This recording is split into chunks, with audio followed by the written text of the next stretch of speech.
আসসালামু আলাইকুম এভরিওয়ান। আজকে নয়নফির খুঁটিনাটি থেকে নিয়ে আসলাম নতুন আরেকটি ভিডিও। আজকে আমি আপনাদের সাথে শেয়ার করব মুরগির মাংসের রেসিপি। আর আজকে রান্নাটা রান্না করবে আমার আম্মু। তাহলে এখন দেরি না করে শুরু করা যাক। আগে থেকে একটি পাত্রের মধ্যে পরিমাণ মতো তেল দিয়ে এটিকে গরম করতে দেওয়া হয়েছিল। তেল গরম হয়ে যাওয়ার পর এর মধ্যে দিয়ে দিচ্ছে এখন পেঁয়াজ কুচি। তারপর পেঁয়াজ কুচিগুলো সুন্দর মতো ভেজে নেবে। এখন এখানে দিচ্ছে রসুন বাটা, তারপর দিয়ে দিচ্ছে আদা বাটা।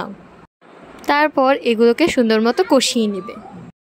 এরপর এর মধ্যে দিয়ে দিচ্ছে জিরা বাটা আর গরম মশলা বাটা। তারপর এখানে দিয়ে দিচ্ছে স্বাদ মতো মরিচের গুঁড়ো, হলুদের গুঁড়ো আর সবশেষে দিয়ে দিচ্ছে লবণ। এখন এখানে পরিমাণ মতো পানি দিয়ে মশলাটা ভালো মতো কষিয়ে নেবে। মশলাটা এখন ভালো মতো কষিয়ে নেওয়া হয়ে গিয়েছে। তারপর এর মধ্যে দিয়ে দিচ্ছে আগে থেকে ধুয়ে নেওয়া মুরগির মাংসগুলো। এরপর মাংসগুলো ভালো মতো নেড়ে নিয়ে পরিমাণ মতো পানি দিয়ে দিবে। এরপর 2-3টে কাঁচামরিচ দিয়ে ভালো মতো কষিয়ে নিবে। ভালোভাবে কষিয়ে নেওয়া হয়ে গেলে কিছুক্ষণের জন্য ঢাকনা দিয়ে রেখে দিবে।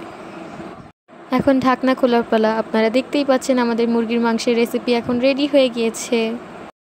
আমার তো দেখেই এখন জিভে জল চলে আসছে, আপনাদের আর কি বলবো। আজকের ভিডিওটা এমনিতেই অনেক লম্বা হয়ে গিয়েছে, তাহলে ভিডিওটা এখানেই শেষ করছি। আপনাদের যদি আমাদের ভিডিওটা ভালো লেগে থাকে তাহলে লাইক করবেন আর সাবস্ক্রাইব করে আমাদের পাশে থাকবেন। আর আমাদের মুরগির মাংসের রেসিপিটা আপনাদের কাছে কীরকম লেগেছে অবশ্যই কিন্তু কমেন্টে জানাবেন। আল্লাহ হাফেজ।